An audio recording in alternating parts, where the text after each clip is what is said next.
Olá pessoal, aqui é o professor Rafael. Hoje eu vou mostrar para vocês como gerar um sinal PWM como timer 1 e utilizá-lo para controlar um servo. Fazendo uma pesquisa rápida, eu achei o datasheet desse servo, esse G90. É um dos mais simples, baratos e comuns que vocês vão achar por aí. Esses componentes normalmente possuem um motor, uma caixa de redução, que está aqui em cima, um sensor de posição, normalmente é um potenciômetro, e um hardware controlador para rastrear as referências de posição.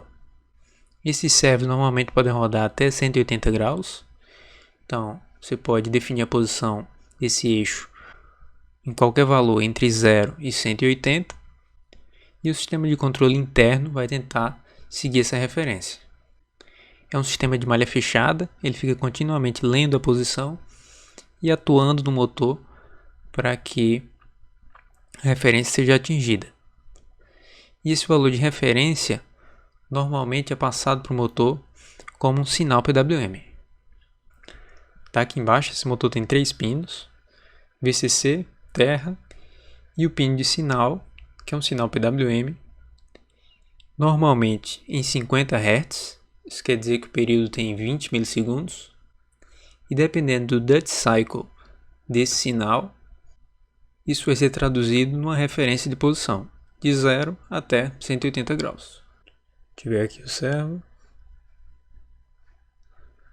o eixo dele aqui, ele pode variar de 0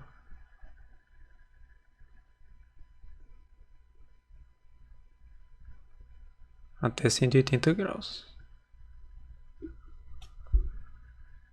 Imaginando que o eixo dele está aqui.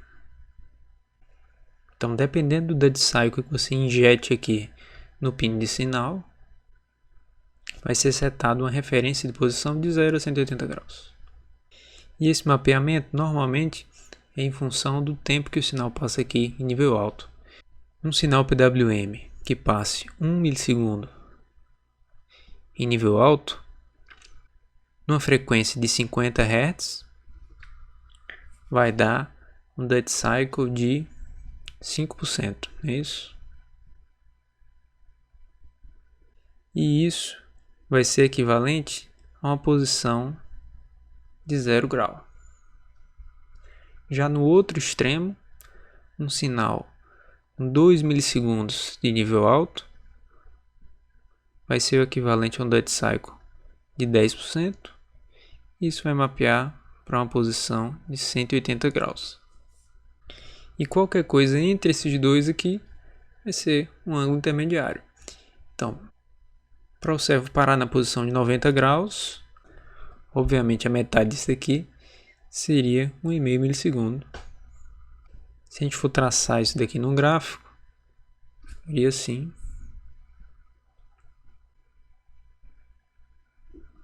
Onde aqui é o período em nível alto do sinal, vai de 1 até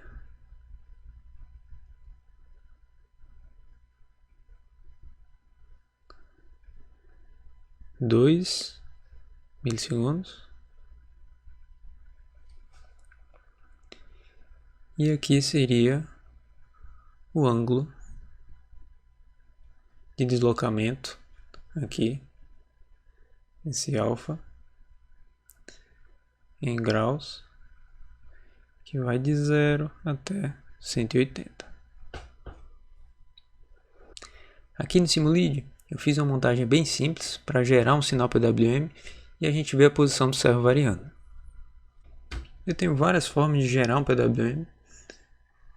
Talvez a forma mais fácil seja a partir de uma onda dente de serra.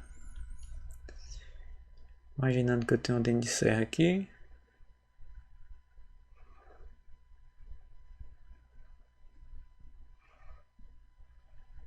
Se eu comparar essa onda dente de serra com um valor constante, eu posso gerar uma segunda onda em função da onda vermelha ser maior ou menor do que o sinal verde. Vamos imaginar aqui que eu vou gerar uma onda azul que vai ser nível alto quando o vermelho for menor do que o verde, e vai ser nível baixo quando o vermelho for maior do que o verde. Isso ficaria assim. Nível alto, porque o vermelho é menor que o verde. Nível baixo. Nível alto. Nível baixo.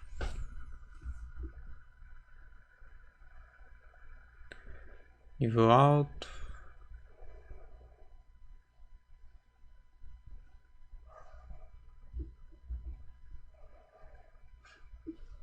Se por acaso eu subir essa referência verde, então percebam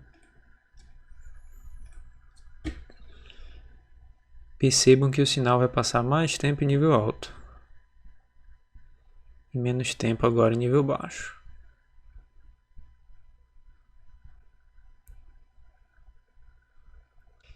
Isso é justamente um PWM que eu posso variar o dead cycle aumentando e diminuindo a amplitude desse sinal verde aqui. Um circuito para implementar isso é simplesmente um amplificador operacional.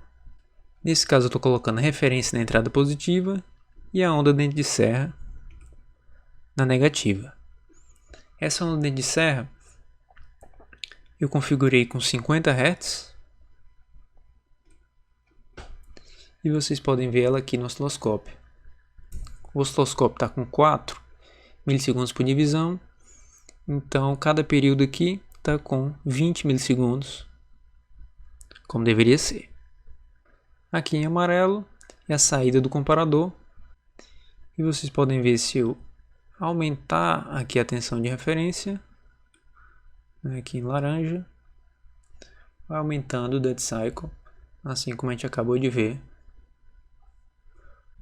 Então, se eu aumentar aqui a tensão de referência, vai aumentando o dead cycle até chegar no 100%. Já no caso específico do servo, eu preciso que o dead cycle varie entre 5% e 10%, ou seja, o tempo em alto entre 1 milissegundo e 2 milissegundos. Se eu vier aqui bem para o comecinho, vocês podem ver que quando chegar mais ou menos aqui em 1 milissegundo,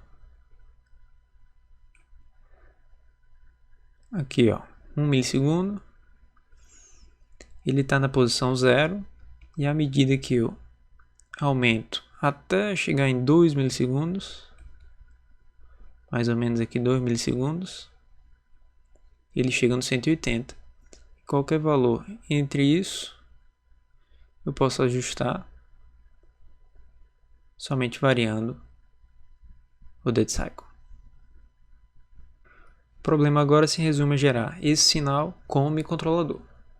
Eu poderia gerar esse sinal aqui por software, utilizando delays ou então interrupções por estouro do timer, mas como é um sinal bastante comum para acionamento de cargas, já existem circuitos dedicados para gerar isso aqui por hardware na própria pastilha do microcontrolador.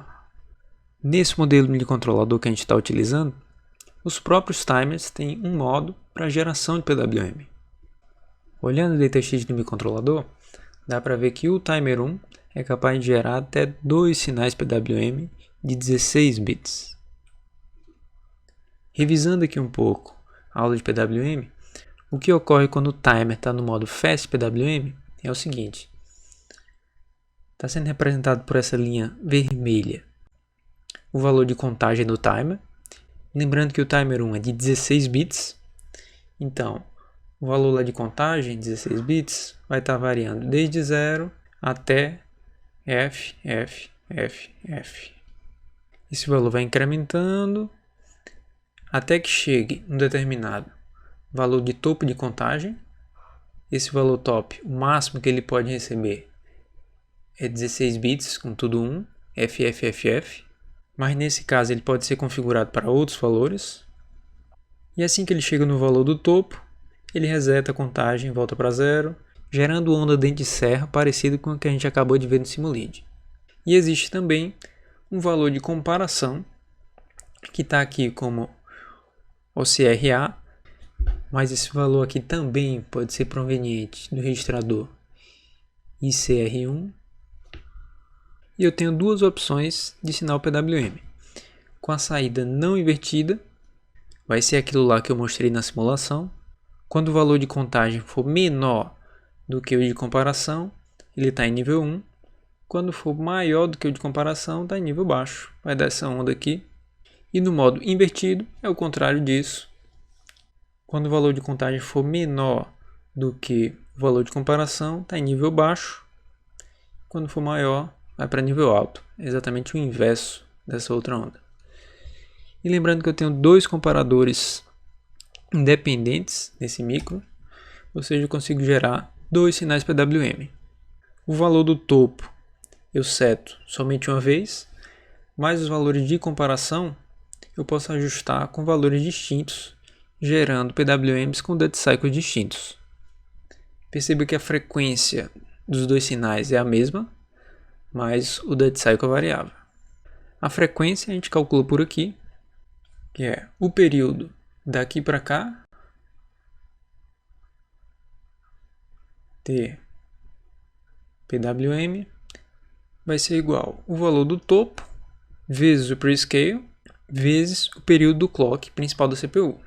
O produto desses dois a gente pode encarar como o período do clock do timer, que nesse caso ele vai contar até o valor do top. A cada período desse, ele incrementa 1 até chegar no top. A frequência é exatamente o inverso disso. Como a gente quer um sinal de 50 Hz,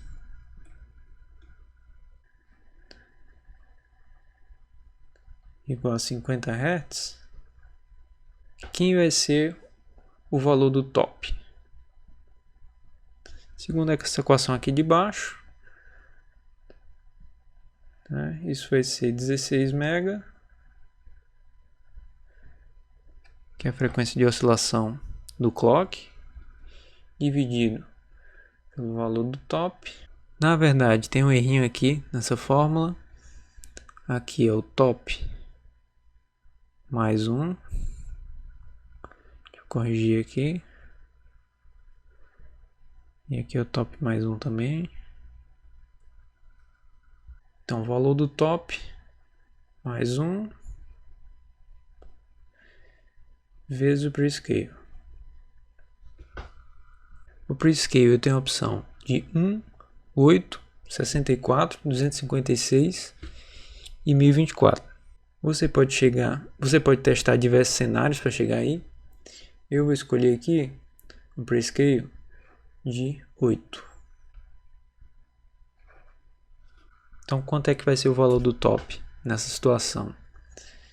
Se eu isolar aqui, vai dar top 16 MHz dividido 50 vezes 8 menos 1. Isso vai dar 49,999. Ou seja, eu preciso contar até 49.999 para gerar um sinal PWM de 50 Hz. Ou seja, esse valor aqui é 4.999. Já o valor do dead cycle vai depender de quem eu fizer a comparação. Se esse valor de comparação aqui for 4.999, 10 vezes menos, então, obviamente, esse período aqui vai ser de 10% do valor total. A cada 499 vai me dar 1% de dead cycle. Para implementar isso de fato no meu controlador, eu tenho algumas opções de modo de operação. Diferente do timer 0, no timer 1 eu tenho esses 16 modos diferentes. Tem um pouco mais opções aqui. A gente viu lá no timer 0 o modo normal de contagem, que não gera PWM. Ele só conta até o máximo, que nesse caso era 255, o lado em 8 bits. E aqui em 16 bits é FFFF. Tem o modo CTC também. Perceba que esse aqui tem dois modos CTC. Um deles ele conta até o valor desse registrador e no outro modo ele conta até o valor desse outro registrador auxiliar. E além disso tem uma série de modos PWM que contam até valores diferentes. Valores fixos, no caso desses modos aqui, por exemplo, no modo 1 ele conta até FF, depois estoura e volta. No modo 2, no modo 3, conta até esses valores fixos. Nesses aqui é o modo com correção de fase e o modo de PWM rápido, aqui é o 5, 6 e 7. Mas esses modos aqui não tem muita flexibilidade, porque ele está contando até um valor fixo, então eu não consigo ajustar a frequência. A frequência aqui vai depender somente do valor do prescale e da frequência de oscilação. A frequência lá vai depender somente do prescale e da frequência de operação do clock principal, já que esse valor aqui de top ele está fixo. Para ter um pouco mais de flexibilidade, eu vou precisar utilizar algum desses modos aqui que me permita ajustar até onde eu vou contar. Esse caso que eu escolhi foi esse aqui, modo PWM rápido, eu não estou muito interessado na fase. E eu vou contar até esse valor aqui do ICR1. É um registrador auxiliar que me permite deixar livre o OCR1 para utilizar como comparação do Dead Cycle.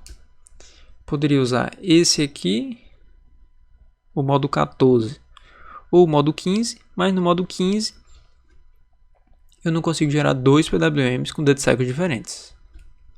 Vou usar o modo 14, que eu conto até o valor armazenado no registrador ICR1 e utilizo o OCR1A e o OCR1B para gerar os Dead Cycles, justamente o que está aqui.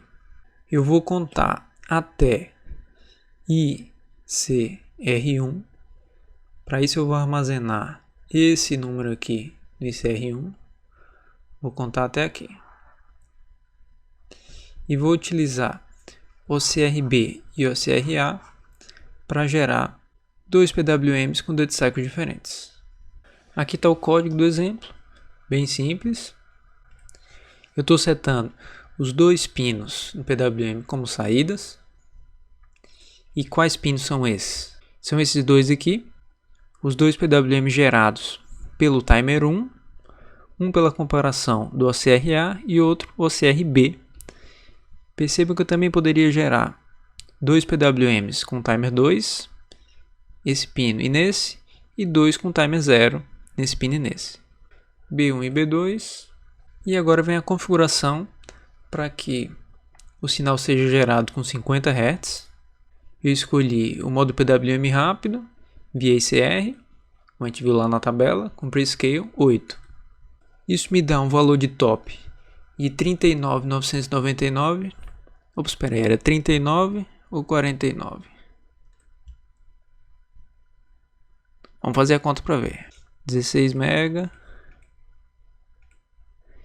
dividido por 50 dividido por 8 menos 1. Era 39. Aqui tem um errinho. Aqui é 39. Ajeitar aqui também. Aqui é um 3. Esse daqui também não é. Esse aqui também é um 3. Esse aqui é um 3. O valor de comparação é 39.999. Que nesse caso eu vou armazenar nesse registrador ICR1 para a gente livrar os outros dois registradores e utilizá-los nos Dead Cycles. Os dois registradores de configuração são esses aqui, TCCR1A e TCCR1B. Começando pelo A, o formato dele é esse aqui. E eu vou escolher o modo PWM rápido, não inversível, que é essa opção de cima aqui, não invertido. Isso vai me dar essa linha aqui, 1, 0 para os dois canais, 1, 0, 1, 0, que é o que está aqui, 1, 0, 1, 0. Já o modo, eu tenho todas essas opções de modo como a gente viu, mas nós vamos usar o modo 14, que é 1, 0 nos bits 11 e 10. Esse daqui o 11 e o 10. Também aqui 1, 0. E os outros dois bits mais significativos aqui dessa tabela, o 12 e o 13.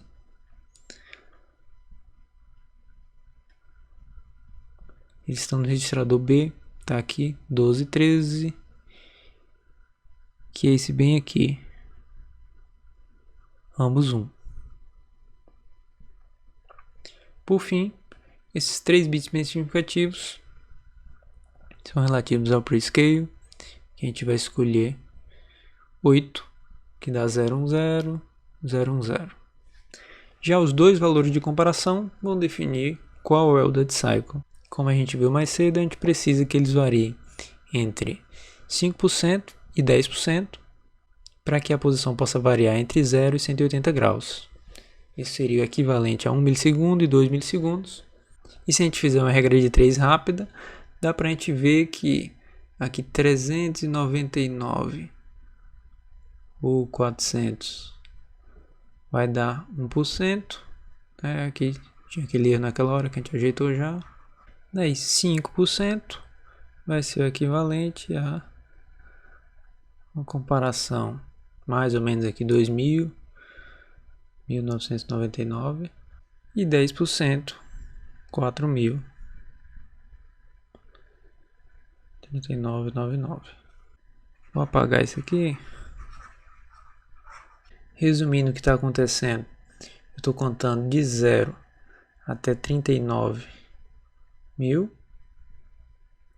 de 0 até 39.000, quando chega em 39.000 eu reseto e assim por diante. E esse tempo aqui é de 20 milissegundos. E para ilustrar, eu vou contar no canal A até 2.000 e no canal B até 4.000. Então o canal B vai me dar um dead cycle aqui de 10%. Já que isso aqui é 10% disso. E o canal A vai me dar um dead cycle de 5%, que é o equivalente a 1 milissegundo. Isso aqui 2 milissegundos. Resumindo tudo é isso. No código vai ficar assim. Deixa eu inverter aqui para ficar igual a figura.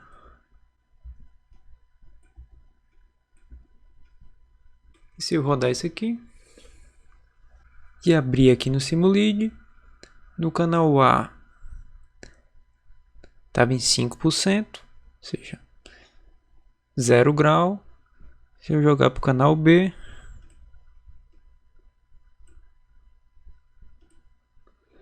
está em 10% aqui e vai para 180. Vamos mudar o canal B aqui, por exemplo, para 3.000. Justamente a metade da faixa tem que ir para 90 graus, né? Recarreguei. Justamente 90 graus. Para fazer um exemplo dinâmico,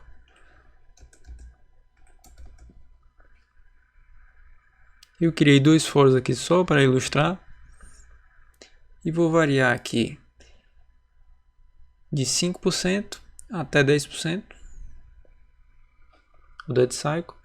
Depois variar de 10% até 5%, com intervalos aí de 100 milissegundos de delay.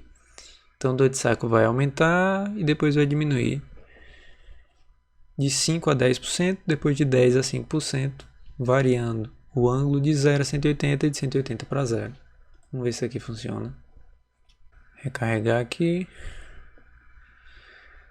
Vai variar continuamente aí de 5 até 10%. E o ângulo de 0 até 180. Se eu mudasse aqui, por exemplo, para 3.000, teria que variar de 0 até 90 graus, né? Vou carregar aqui. 0 até 90 graus. Era isso, pessoal, não tem mistério.